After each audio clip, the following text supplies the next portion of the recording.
Bonjour, je suis ravie de vous retrouver aujourd'hui. Je vous propose de vous lire une mise en scène d'une rencontre hypothétique de tous les types, que vous pourrez retrouver dans le livre L'énéagramme, un outil de construction de soi.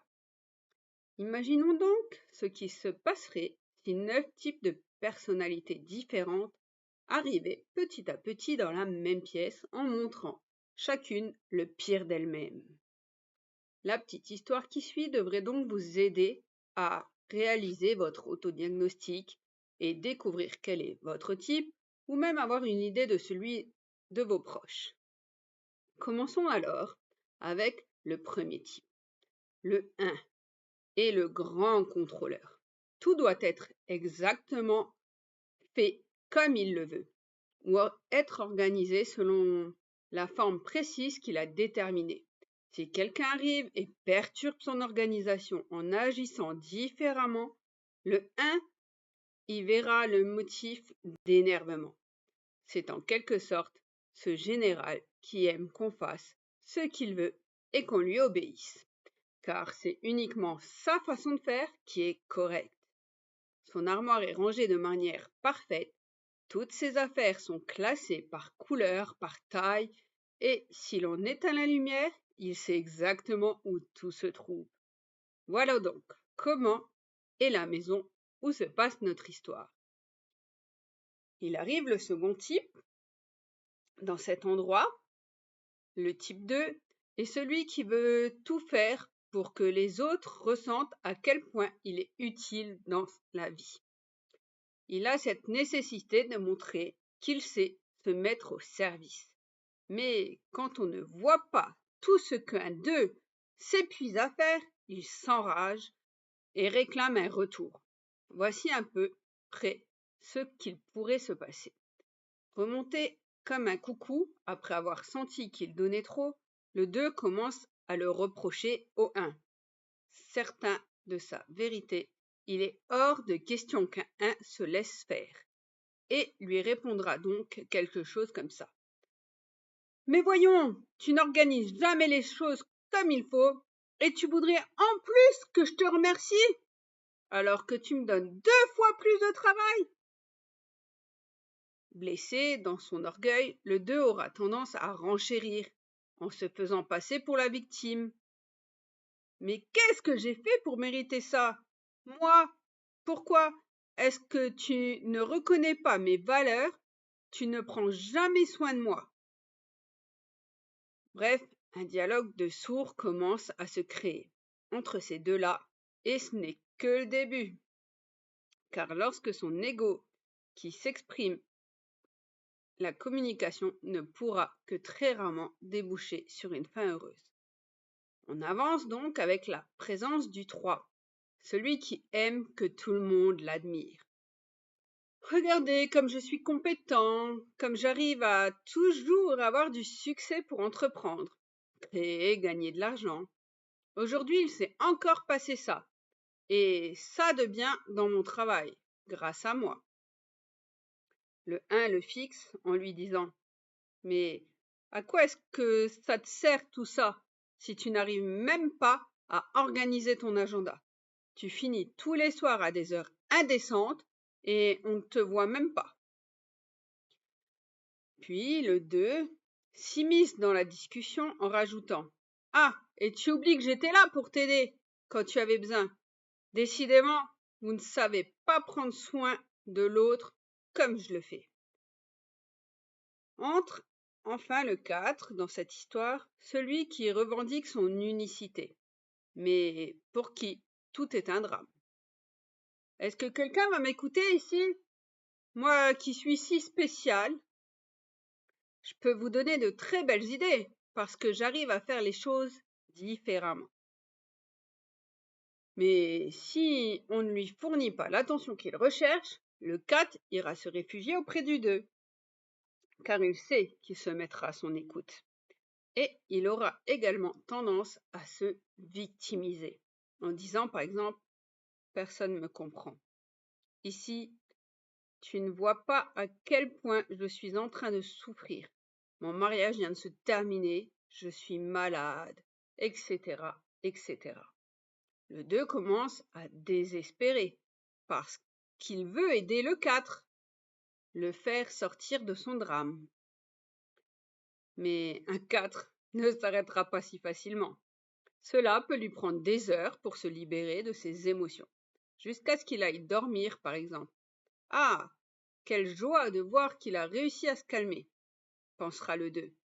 Mais le 1, remarquant l'état de la chambre du 4, ne pourra s'empêcher de s'exclamer. Quel bordel là-dedans! Arrive le 3 qui jette un œil par la porte et surenchérit. Ah, celui-là, il ne fait vraiment rien. Pendant ce temps, le 4 se repose et quand il se réveille, tout sera différent. Regardez comme la vie est belle! Le 2 est ravi de voir qu'il a réussi à se calmer, mais quelques secondes après, il peut rentrer dans un nouveau drame parce que le 4 oscille facilement entre des hauts et des bas. Arrive maintenant un 5. Enfin, il n'arrive pas vraiment au cœur de la scène, mais il reste un peu en retrait pour observer. Il étudie chacun des personnages l'un après l'autre, analysant ce qui est en train de se passer avec ces individus qui semblent fous.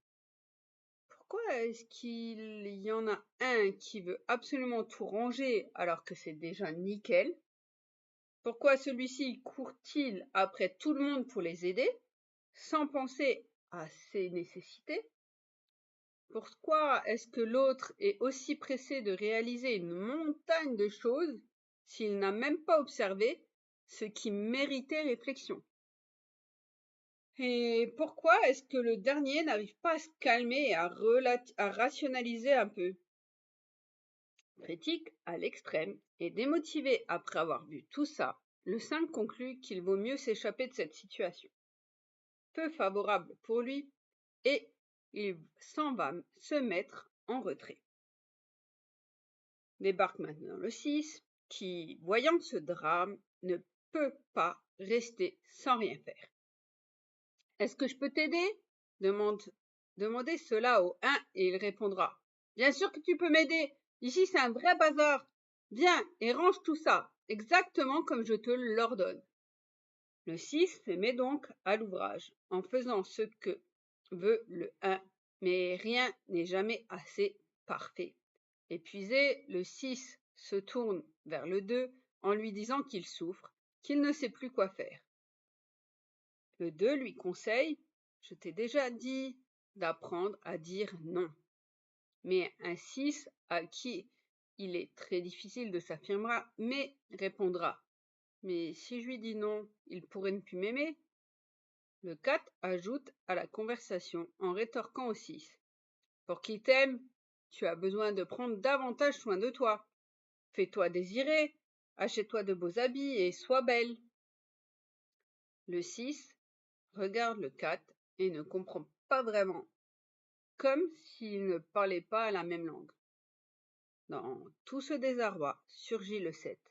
Salut les copains, on va faire la fête? Vous avez oublié l'anniversaire d'un tel? Allez, c'est le moment de lui préparer une grande soirée, de lui acheter un beau cadeau et de mettre la musique à fond. Le 1 le coupe. La musique à fond? Tu oublies ça tout de suite, pas chez moi.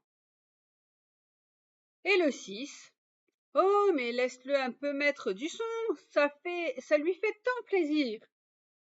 Et le 2 renchérit en regardant le 1. Ah, vraiment, tu ne te préoccupes jamais des autres. Vous, on ne vous a rien demandé, se défend le 1. En écoutant ça, le 4 commence déjà à rêver et à planifier dans sa tête comment pourrait être la fête.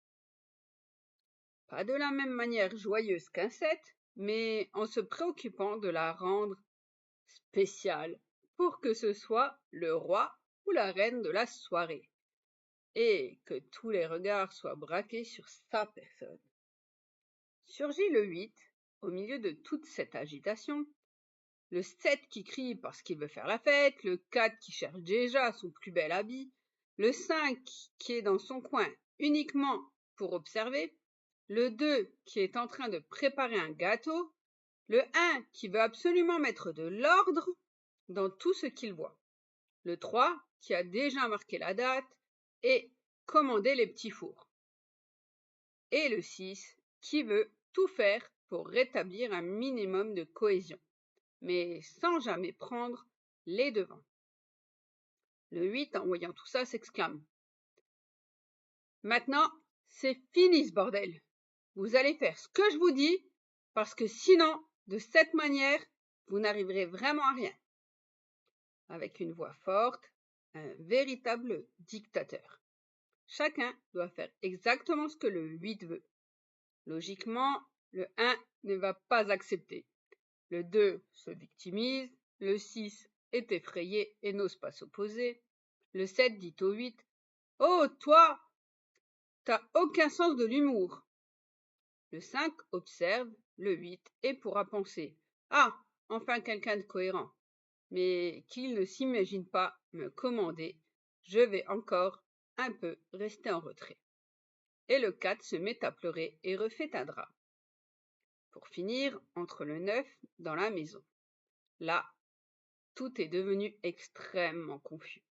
Le 9 passe au milieu de tout ce petit monde et s'assoit sur le canapé. Il les regarde en pensant « Pourquoi est-ce qu'ils aiment autant se prendre la tête sans raison ? J'aimerais tout arranger pour qu'on retrouve la paix dans notre foyer. Mais bon, si je peux faire ça demain, pourquoi me tracasser aujourd'hui ?» Espérant que la situation se résolve d'elle-même, le 9 se met alors sur son téléphone ou allume la télé, comme si rien n'était en train de se produire, et s'isole dans son monde. Voilà, on va s'arrêter là pour l'histoire, parce qu'entre personnes altérées, disons sous sa forme la plus négative, ça risque pas de s'arranger si facilement. Voilà pour aujourd'hui. En cas de questionnement, n'hésitez pas à m'écrire, soit en commentaire ou par mail à l'adresse mon.envolée.lumineuse@gmail.com que vous retrouverez dans le descriptif de la vidéo. En attendant, prenez bien soin de vous et je vous retrouve très bientôt. Bye!